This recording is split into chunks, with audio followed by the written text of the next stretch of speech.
반갑습니다. 추석은 잘 보내고 계십니까? 연휴 중간에 있는 주일인데 한 가지 놀란 것은 참 많은 분이 오셨다는 거죠. 다들 저 고향이나 또 거기 가셨는 줄 알았는데 많이 오셔서, 그래서 적게 오시면 오늘 오후에 일정도 없고 하니까 성경 공부도 좀 많이 하면서 좀 길게 하려고 제가 좀 잡았습니다. 오늘 오후의 시간을 오늘 말씀을 상고하면서 같이 말씀 나누는 그런 시간으로 같이 나누면 좋겠습니다. 우리가 잘 알고 있는 이 다니엘의 사자굴에 대한 위협, 이 제목으로 함께 말씀을 나누기 원합니다. 우리 아이들도 다니엘의 사자굴 하면 잘 알고 있죠. 줄거리에 대해서 잘 알고 있고, 이 내용은 사실 우리가 살아가는 이 시대가 예수 믿는 사람들에 대해서 호의적이지 않다라는 것을 우리는 잘 알고 있습니다. 신앙생활 하는 데 있어서 박수 쳐주는 시대가 아니라는 것을 우리는 시대가 지나면서 더 잘 알고 있고요. 또 가족을 만나다 보면 이런 문제들을 더 많이 우리는 경험하게 됩니다. 세상은 믿음 지키는 일을 위해서 우리에게 관대하거나 또 응원해 주지도 않습니다. 그래서 세상 방식과 논리대로 그렇게 이끌려서 살아가는 경우가 참 우리에게는 많기도 합니다. 그래서 오늘 이 시대에 그리스도인이라고 하는 이 이름표를 달고 소수의 그리스도인으로 사는 것, 이것이 참 어려움이 있다라는 것을 우리는 잘 알고 있습니다. 이것은 이제 어린이들 또 학생들, 대학생들을 통해서 물어보면 더욱더 이건 더 심하게 느껴지는 것을 우리는 보게 되는데, 한 3% 정도가 그리스도인이다라는 것을 통계적으로 우리는 확인하게 됩니다. 그래서 3%가 교회 다닌다라고 나머지 97%는 교회 다니지 않는 것이죠. 신앙생활을 하지 않습니다. 그 문화 가운데서 어떻게 우리는 신앙생활을 할 것인가에 대한 이런 걱정과 또한 염려들이 우리 가운데 이미 우리에게 주어져 있습니다. 우리가 이 믿음 지키고 살자니 사실은 세상에서 도태될 것 같은 그런 염려가 사실 우리에게는 엄습하게 되죠. 오늘 이 6장에 시작되는 1절의 말씀에 보면 지금 다니엘이 사자굴에 들어갔던 그 시기가 언제인지를 말하고 있습니다. 언제냐 하면 바벨론이 지나가고 이제 페르시아 시대, 다리오가 왕으로 다스리던 페르시아 시대를 살아가던 다니엘이었습니다. 사실 다니엘이 바벨론의 포로로 잡혀온 때가 10대 때, 어릴 때 청소년기에 잡혀왔다라고 하면 나라가 바뀌고 또 나라를 잃고 나라가 이제 지배하는 제국이 바뀌면서 80대를 살아가는 노년의 때가 이제 다가오게 된 것입니다. 지금 사자굴에 이 위협이 있을 때는 노년의 시기를 살아가는 다니엘의 그런 모습이었습니다. 그래서 이스라엘의 회복에 대한 말씀도 잊혀지고 페르시아라고 하는 새로운 제국의 이 관용 정책에 대해서 환호하고 그리고 그 문화에 정착하고 살아가고 있었을 때였습니다. 남유다가 멸망할 때에 하나님은 예레미야를 통하여서 70년 만에 다시 귀환하게 하겠다라고, 회복하게 하겠다라는 약속의 말씀을 예레미야를 통해서 주셨습니다. 그런데 그 약속의 말씀이 점점 잊혀지게 되어지고 또한 페르시아가 새롭게 장악하면서 바벨론보다는 더욱더 관용 정책을 펴서 더 넉넉하게 살 수 있었던 그런 시기가 도래하게 된 것입니다. 그래서 풍요로운 시대이고 또한 기회가 주어진 시대를 살게 되었습니다. 차별이 철폐되어서 느헤미야나 스룹바벨이나 모르드게, 에스더와 같은 이런 유대인들이 고위관직에 오를 수 있었던 그런 시대였습니다. 그래서 다니엘도 제국의 120명의 고관들을 다스리는, 그러니까 페르시아가 120개의 주로 나뉘어져 있다면 그 주를 다스리는 120명의 관원들이 있고 그 고관들을 120명을 다스리는 고관들 중에 3명의 그 총리 중에 한 명이 되었습니다. 그래서 다니엘도 이제 페르시아 시대에는 최고위직에 오르게 된 것이죠. 그래서 바벨론은 어떤 나라였는가 하면 정체성을 강요당하고 본국으로 다시 귀환하는 것도 차단당하면서 살아왔었는데, 근데 페르시아에서는 어떤 생활이 주어집니까? 차별성도 폐지되고 관직의 등용도 기회도 열어주고, 그래서 소수민족의 종교도 인정해주고, 그래서 삶의 풍요를 기대할 수 있었던 나라가 바로 페르시아 시대였습니다. 이 페르시아 시대에 우리가 잘 알고 있는 유대인들이 회당에 대한 문화도 이 페르시아 시기에 생겨난 것으로 추측을 하고 있습니다. 이 노년에 페르시아에서 살아가는 다니엘을 몇 가지로 소개하는데, 다니엘은 어떤 사람이었는가 라고 할 때 오늘 3절 말씀을 보시면, 3절 말씀 함께 읽겠습니다. 시작. 다니엘은 마음이 민첩하여 총리들과 고관들 위에 뛰어남으로 왕이 그를 세워 전국을 다스리게 하고자 한지라. 첫 번째로 마음이 민첩하고 총리들과 고관들 위에 뛰어나다.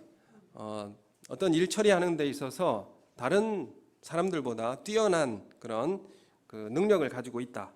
그 전국을 다스리게 할 만큼 총명했다. 이것을 가지고 있었던 것이 다니엘이었습니다. 두 번째로 4절에 보면 4절 말씀 읽겠습니다. 시작. 이에 총리들과 국사에 대하여 다니엘을 고발할 근거를 찾고 아무 허물도 찾지 못하였으니 이는 그가 충성되어 아무 그릇됨도 없고 아무 허물도 없음이니라. 아멘. 자, 그러면 이 다니엘은 또 어떤 사람이냐면 머리도 좋았고 일도 잘했지만은 두 번째로 세상법으로는 다니엘을 고발할 방법이 없었습니다. 그만큼 윤리나 도덕적으로도 흠잡을 곳이 없는 그런 사람이었다. 이렇게 소개하고 있습니다.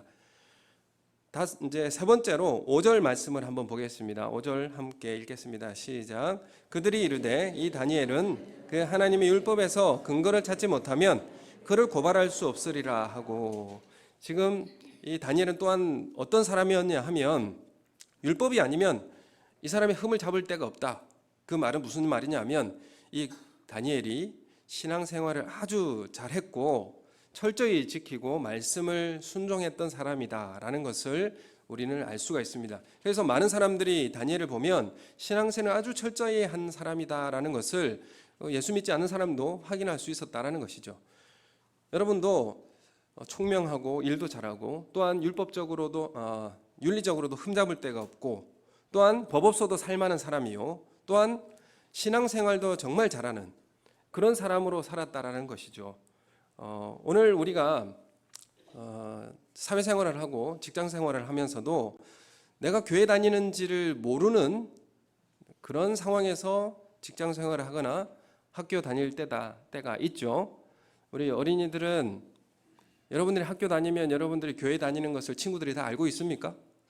네, 놀랍네요. 예, 감사합니다. 여러분은 직장 생활하시고 동네 아파트에서 만나시는 주민들에게 내가 교회 다니는지를 그들이 알고 계십니까? 감사합니다.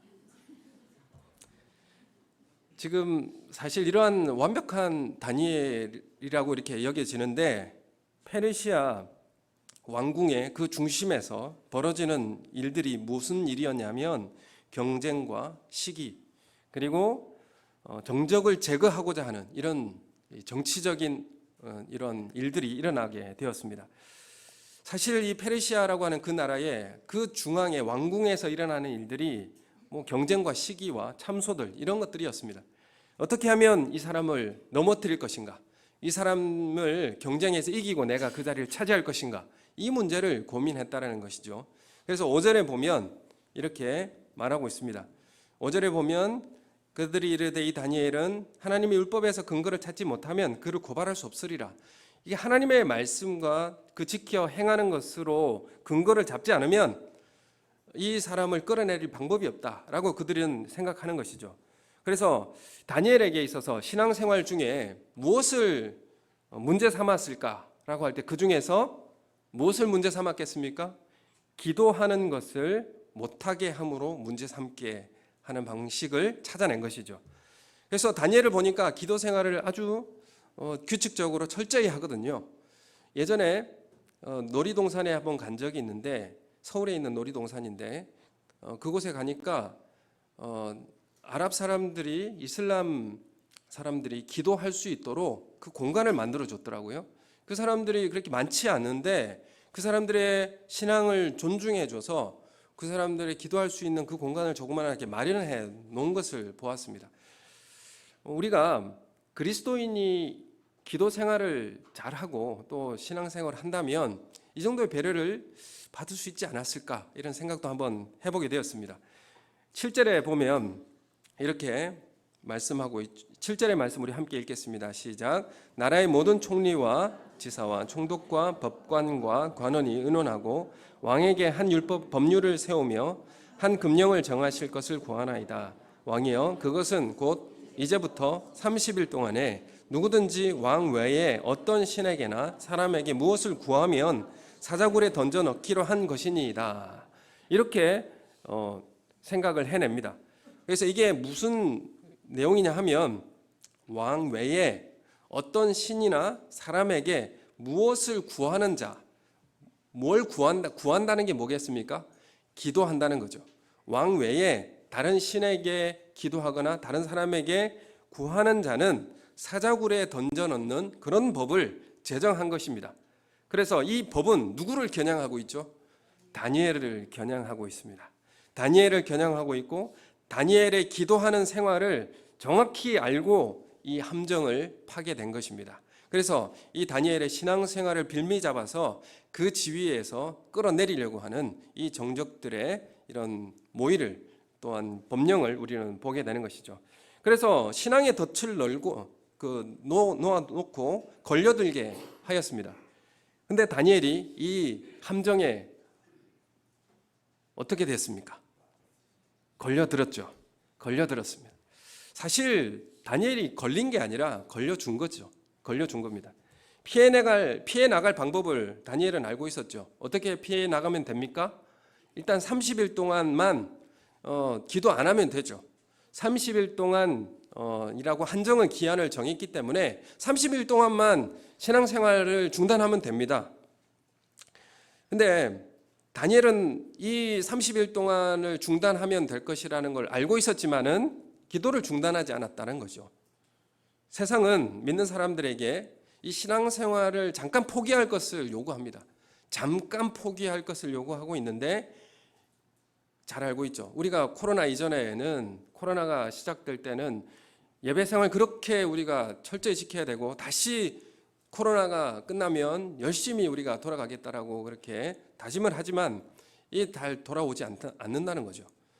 새로운 문화가 우리 가운데 들어오면 그 이전의 문화로 돌아가기가 참 어렵다라는 것이죠. 그래서 세상의 방식은 뭐냐면 잠깐만 포기하라는 것이죠. 잠깐만, 이때는 공부해야 될 때니까, 지금은 바짝 일해서 돈을 벌어야 할 때니까 잠깐만 중단하라는 것입니다. 이게 바로 세상에 믿는 사람들에게 포기할 것을 그 잠깐만 포기하라고 그렇게 요구하는 것입니다. 그래서 세상은 끊임없이 또한 더 강력한 수단을 통해서 우리의 믿음을 포기하도록 그렇게 덫을 놓게 되는 것입니다. 10절의 말씀에 보겠습니다. 이러한 것을 알고도 다니엘은 어떻게 했는지 우리 함께 10절 말씀 같이 읽겠습니다. 시작. 다니엘이 이 조서에 왕의 도장이 찍힌 것을 알고도 자기 집에 돌아가서는 윗방에 올라가 예루살렘으로 향한 창문을 열고 전에 하던 대로 하루 3번씩 무릎을 꿇고 기도하며 그의 하나님께 감사하였더라. 아멘. 첫 번째, 왕의 도장이 찍힌 것을 알았습니다. 이것은 변개치 못하는 것이죠. 두 번째, 그러나 예루살렘으로 향한 창문을 활짝 열고, 왜 예루살렘으로 창을 열었을까? 나중에 한번 이야기해 보도록 하겠습니다. 예루살렘으로 창문을 활짝 열었다라고 합니다. 활짝 열고의 어떤 의미가 있을까요? 그리고 전에 하던 대로, 이 의미가 있죠. 전에 하던 대로라고 하는 것은 이전의 습관에 따라서 계속 해왔던 기도 생활을 말하고 있습니다. 하루 3번씩 무릎을 꿇고 기도하며 감사하였다, 이렇게 말하고 있습니다. 여러분, 이 알고도 했다라는 것은 어떤 의미가 있습니까? 나에게 손해가 올 것을 알고서도라는 것이죠. 우리가 신앙생활 한다는 것이 나에게 손해가 있다라고 하더라도 대가를 지불하겠다라는 의미입니다. 그래서 그 대가가 어떤 대가였습니까? 사자굴에 던져지는 것이죠. 동물의 왕국에서 보면 사자가 한번 황소를 물어 뜯으면 황소, 그 집채만한 황소도 쓰러지는 것을 보게 됩니다. 그렇다면 사람도 한번 물면 어떻게 되겠습니까? 뭐 상상에 맡기고요. 이 대가가 죽음이라고 할지라도 손해를 감수하겠다라는, 지불하겠다라는 의미가 담겨 있죠. 두 번째, 창문을 활짝 연 것은 몰래 기도하지 않겠다는 것입니다. 몰래 숨어서 신앙생활 하지 않겠다는 거죠. 창문을 활짝 연 것을 보지 않겠습니까? 사람들이 기도하나 보다 이렇게 보는 것이죠. 그리스도인이 아닌 척하고 살지 않겠다라고 하는 다짐이 거기에 있는 것입니다. 내 신앙을 공개하겠다, 이런 의미가 있습니다. 나는 기도해야 하는 사람이고 또 나는 기도할 것이다 라고 하는 것을 공개한 것입니다. 또 이 전에 하던 대로라고 하는 것은 어떤 것입니까? 한순간의 감정에 휩싸여서 한 것이 아니고 잠깐 변하는 신앙이 아니라 이 경건의 삶이 되어 있는, 습관이 되어 있는 이 신앙인의 모습을 우리는 확인할 수가 있습니다. 그래서 우리가 우리의 삶에 이렇게 습관으로 남아있지 않으면 우리는 변한 것이 아니다, 이렇게 말씀드릴 수 있습니다. 잠깐 감정에 휩쓸려서 잠깐 변하는 신앙은 그것은 변한 것이 아니다, 이렇게 말씀드릴 수 있습니다. 그래서 로마서 12장 2절 말씀에 보면 우리에게 요구하는 삶의 모습이 있죠. 로마서 12장 2절을 같이 읽겠습니다. 시작. 너희는 이 세대를 본받지 말고 오직 마음을 새롭게 함으로 변화를 받아 하나님의 선하시고 기뻐하시고 온전하신 뜻이 무엇인지 분별하도록 하라.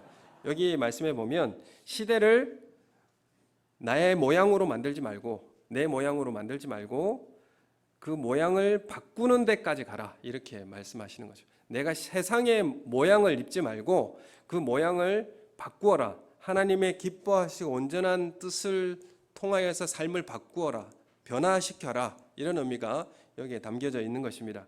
그래서 우리가 이 시대의 세상 방식으로 내 모양을 삼지 말고 그리스도인의 모양으로 변화시켜라, 이 말씀이 로마서 12장 2절에 나오는 말씀입니다.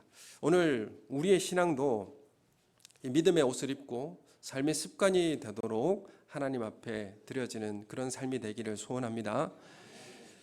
기도의 생활, 그리고 예배의 생활, 말씀을 묵상하는 생활, 또 하나님 앞에 소망하며 기대하는 삶, 이런 삶들이 우리 가운데 녹아 있기를 원합니다.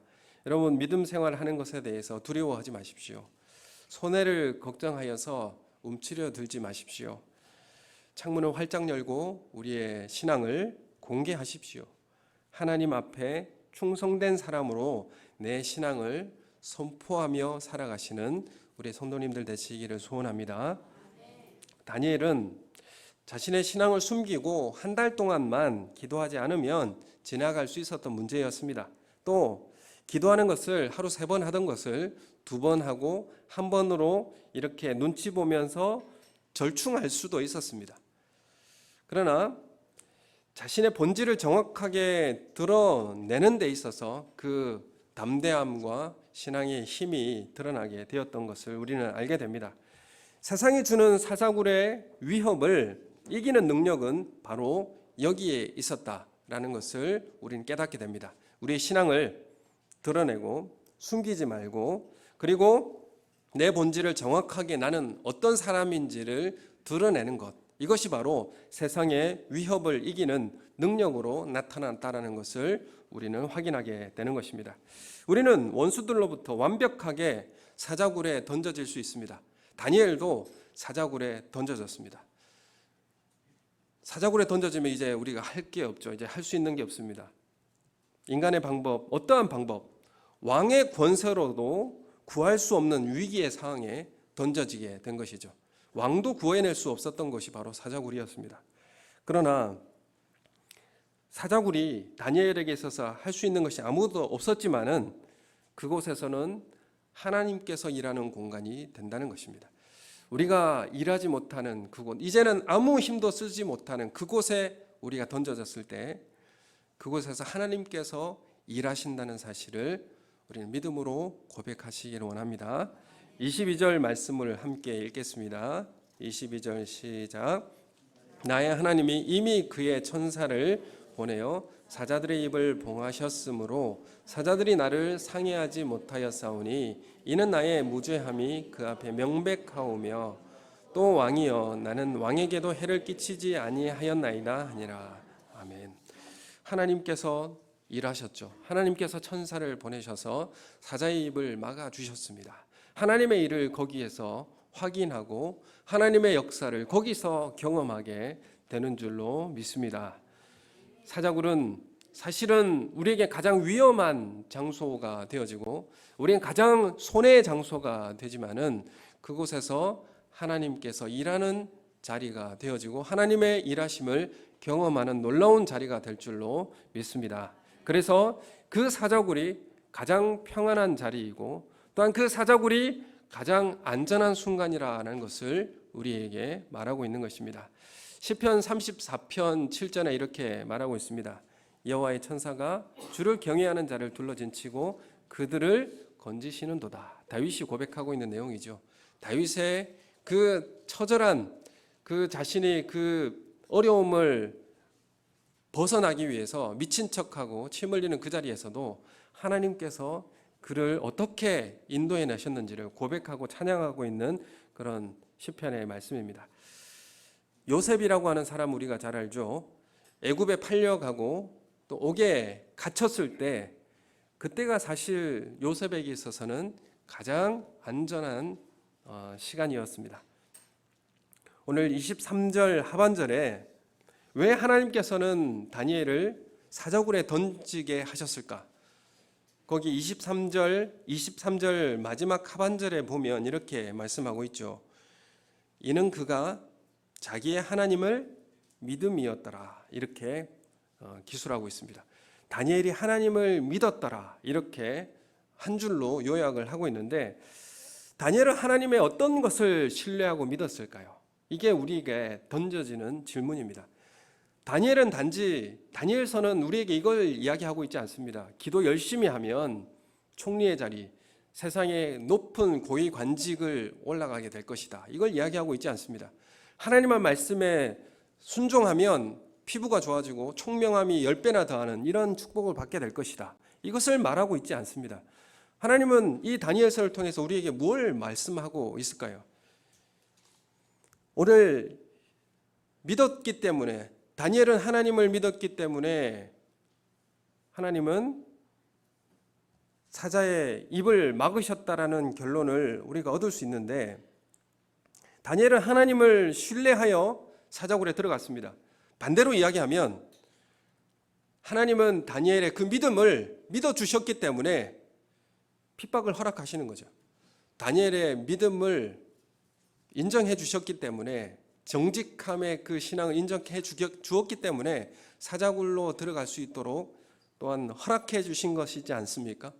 그 사자굴의 핍박을 허락해 주신 분도 하나님이시지 않습니까? 그래서 우리는 한 번 더 우리에게 질문해 볼 필요가 있습니다.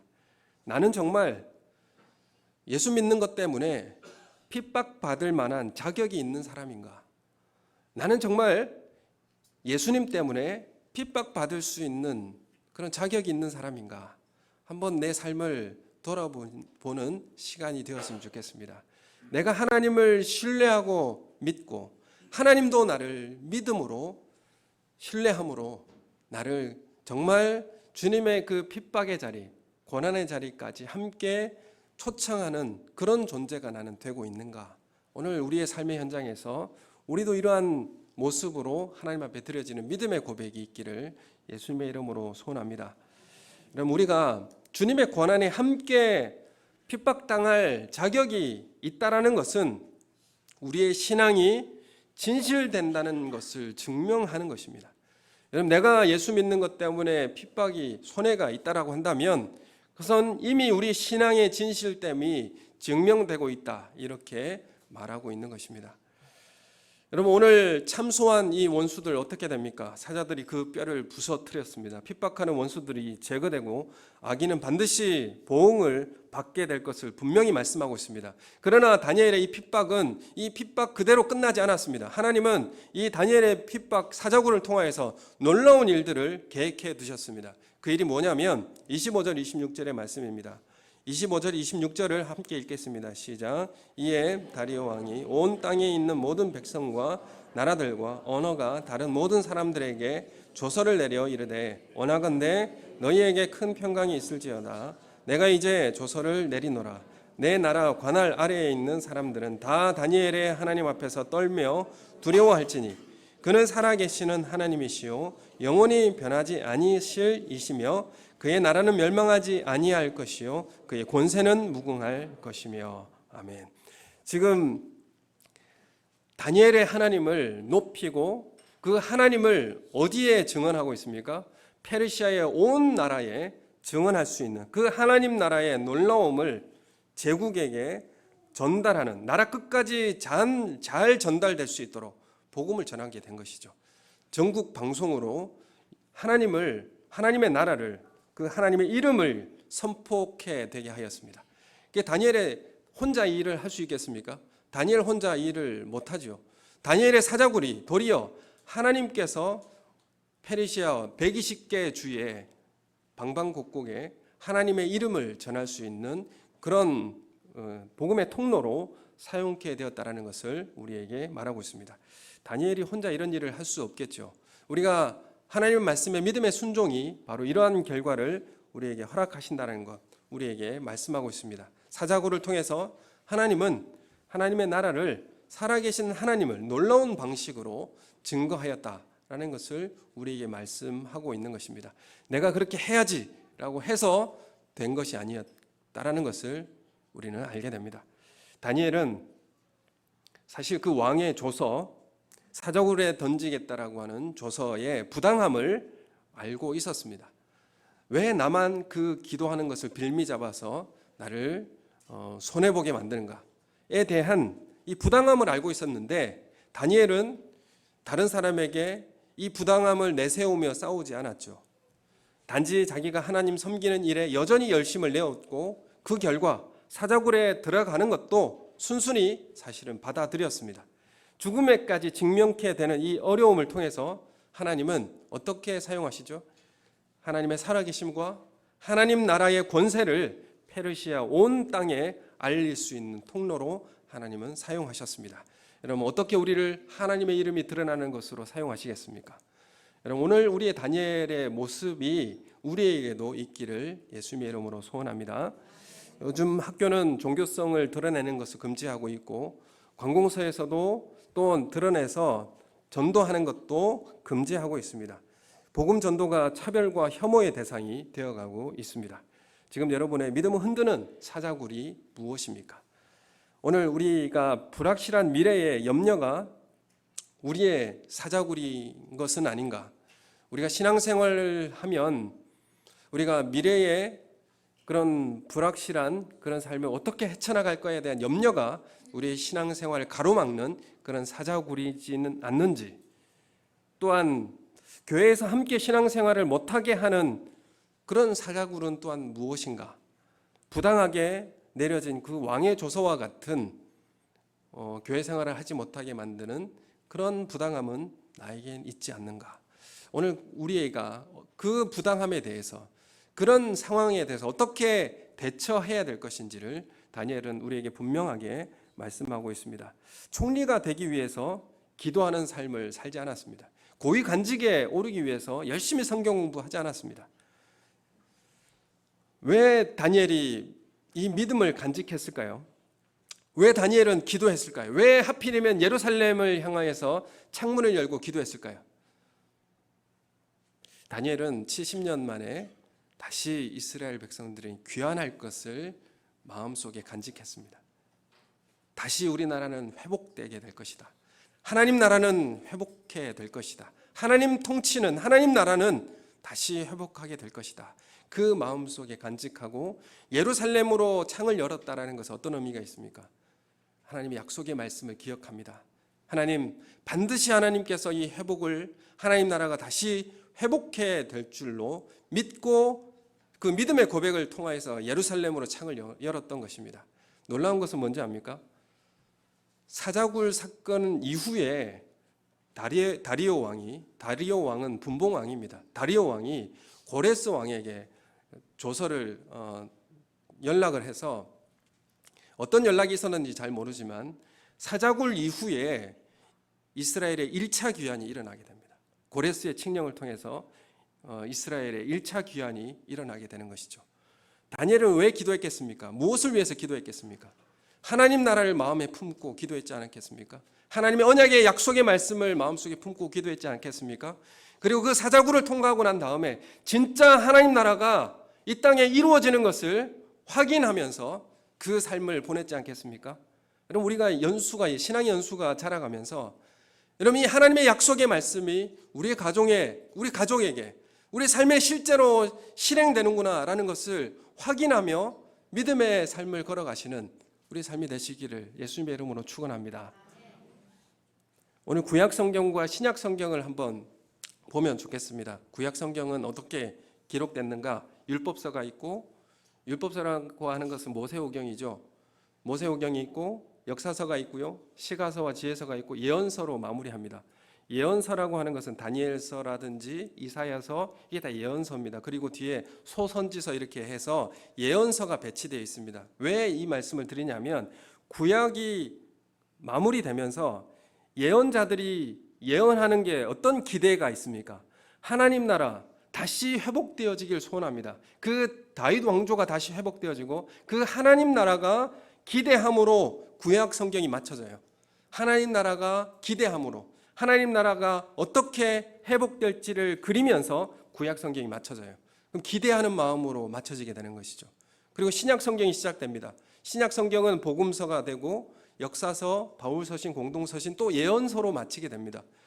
신약 성경이 시작되면서 그 하나님의 그 나라가 완결되지 않는 상태에서 기대하는 시대, 삶을 그리면서 신약 시대가 시작되는데, 그 신약 시대, 그 하나님 나라가 누구를 통하여서 시작됩니까? 예수 그리스도의 오심을 통해서 실제화되고 시작됩니다.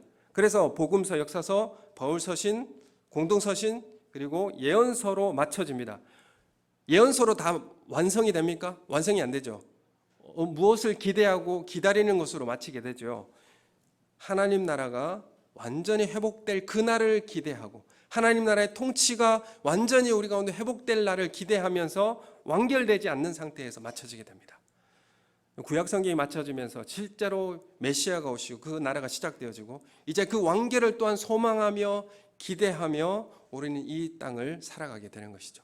여러분, 우리가 무엇을 위해서 기도해야 됩니까? 왜 우리는 신앙생활을 해야 되는 것입니까? 여러분, 이 자리에 이 내용에 그 의미가 담겨져 있는 것이죠. 우리가 다니엘서를 1장부터 6장까지와 7장부터 12장까지를 두 부분으로 나눌 수가 있습니다. 1장부터 6장까지는 다니엘의 역사적 이야기가 담겨져 있고요. 7장부터 12장까지는 어떤 내용이냐면 1인칭 시점에서 다니엘이 꿈을 꾸고 환상을 본 것으로 이렇게 두 가지로 나뉘어져 있습니다. 그래서 2장에 보면 어떤 내용이 나옵니까? 느부갓네살 왕이 꿈을 꾸어줘. 거기에 대해서 해석을 하는 내용이 나옵니다. 그 꿈에는 큰 신상이 있었는데 그 큰 신상에 바벨론, 페르시아, 그리스, 로마로 이어지는 거대한 신상이 이루어져 있고 그 신상을 거대한 제국을 부서뜨리는 그 돌이 나옵니다. 사람이 만들지 않는 그 하나님 나라 뜨인 돌이 나타나서 그 세상의 거대한 제국의 신상을 무너뜨려 가루로 만드는 것, 하나님 나라가 임하여서 그 세상 제국을 무너뜨리는 것을 다니엘 2장에서는 꿈을 해석하게 됩니다. 그리고 7장에 사자굴 이후에 7장이 나오는 환상이 나오게 되는데 거기에도 다니엘이 직접 하나님이 보여준 환상을 기록하고 있는데 바벨론, 거기에도 페르시아, 그리스, 그리고 짐승으로 표현되는 로마가 이어지게 됩니다.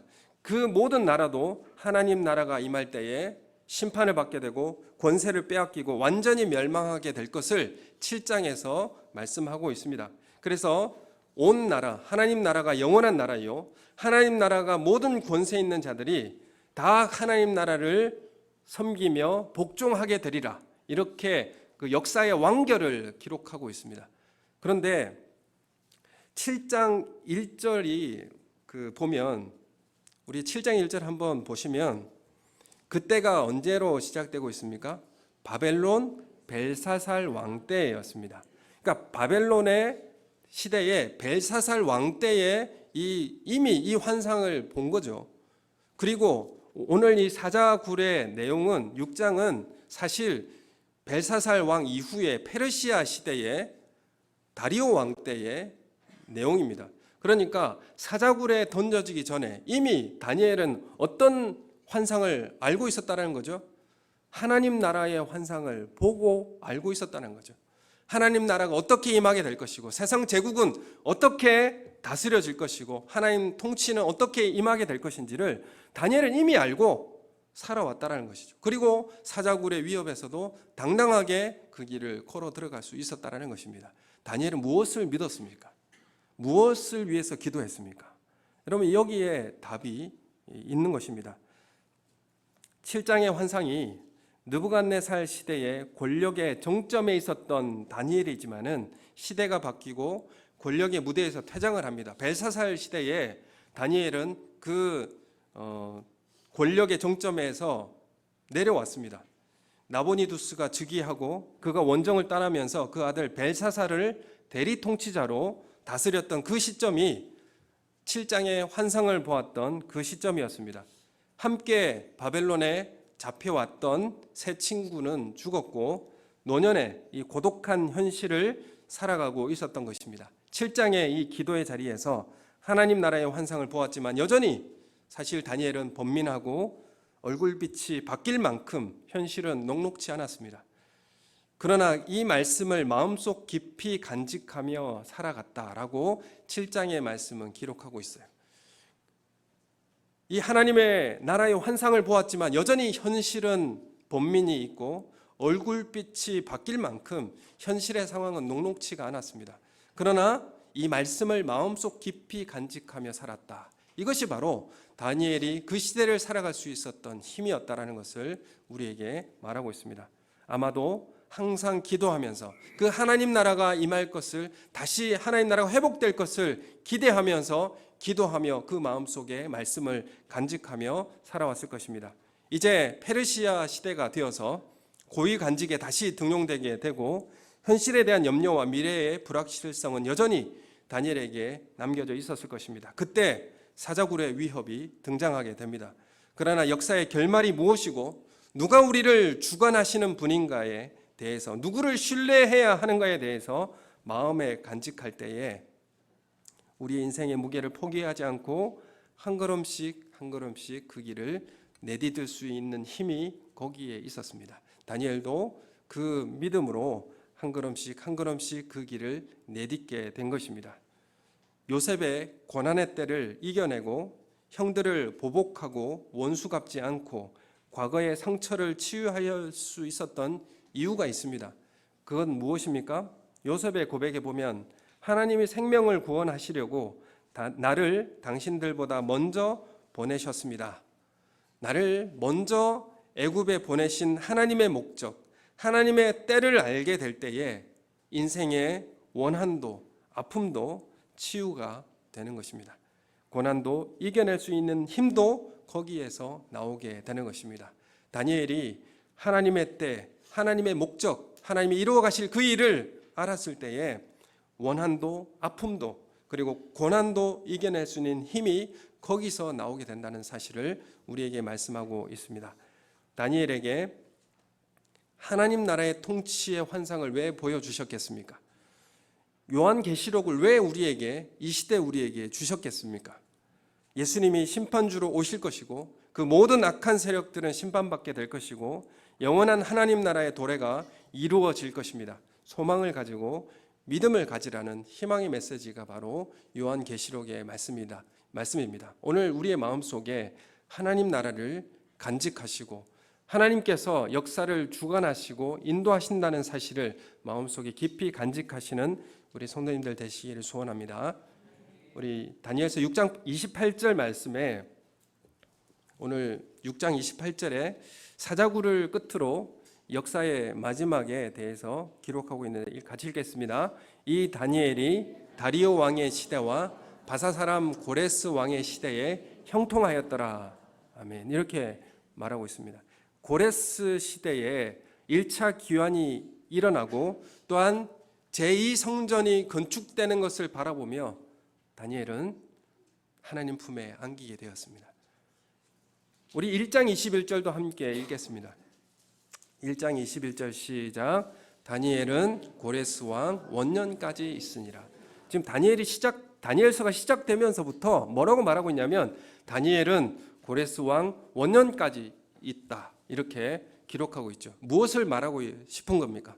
다니엘서를 통해서 뭘 우리에게 말하고 싶은 것입니까? 여러분은 하나님 나라를 통치, 우리의 가정 가운데, 우리의 삶 가운데 임하기를 그렇게 바라면서 여러분 기도하고 계십니까? 그러한 믿음으로 여러분은 그 고난의 길을 한 발자국씩, 한 걸음씩 옮겨놓고 있습니까? 고레스 왕이 누구인가요? 그거는 유다 포로의 귀환을 명령한 왕입니다. 하나님의 말씀에 예레미야를 통해서 70년이 지나면 너희는 다시 약속의 땅으로 돌아가게 된다는 것입니다. 다니엘은 이 고레스 왕 3년까지 살았던 것으로 추정이 됩니다. 하나님의 약속이 이루어지는 것을 다니엘은 목격했을 것입니다. 다니엘의 사명은 무엇이겠습니까? 그 땅을 살아가라는 것입니다. 그리고 누가의 역사의 주관자인 것을 보라는 것이죠. 누가 역사의 주관자이고 누가 역사의 통치자인지를 보라는 것입니다. 여러분, 우리가 교회의 소망을 가지고 언약을 바라보며 그 땅 중심에서 신실한 백성으로 살아가라는 것이 다니엘서가 우리에게 요구하는 것입니다. 예수님의 다시 오심으로 구원의 역사를 이루실 하나님을 바라보는 것입니다. 바벨론의 통리가 되고 페르시아의 고위 관직에 오를 때 하나님 나라가 임하는 것이 아니었습니다. 페르시아라는 그 시대 중심에서 하나님 나라를 기대하며 기도할 때에 하나님 나라의 환상이 그 다니엘에게 임하였던 것입니다. 근심이 사라지는 것도 아닙니다. 사실 그 하나님 나라의 그 환상을 마음속에 간직했는데 여전히 다니엘은 근심이 있었습니다. 여전히 두려움도 있고 한숨도 있었습니다. 그러나 그 두려움에 맞설 용기도 기도할 수 있는 힘도 마음에 간직한 믿음이 이기게 하였습니다. 하나님의 역사, 하나님은 반드시 통치하시고 하나님 주관하신다라고 하는 이 믿음, 이것이 그 마음속에 간직되어졌을 때에 이 신앙의 무게를 가지고 우리의 삶의 무게를 가지고 한 걸음씩 한 걸음씩 그 길을 걸어갈 수 있었던 것입니다. 여러분, 우리에게 이러한 믿음을 소유하는 우리 성도들, 우리의 삶이 되시기를 소원합니다. 그리고 주님 우리에게 맡겨주신 그 고난에 참여하고 주님과 함께 우리 교회에, 우리 가정에, 우리 나라에 하나님 나라가 임하기를 사모하며 기도하는 그런 삶이 우리 삶 가운데 쭉 이어지고, 그리고 하나님께서 약속하신 그 언약의 말씀이 우리 가정에, 우리 교회에게 이루어지는 것을 목도하며 경험하며 하나님을 찬양하며 새 노래로 하나님 앞에 영광 돌리는 우리 삶이 되시기를 예수님의 이름으로 축원합니다. 우리 함께 기도하겠습니다.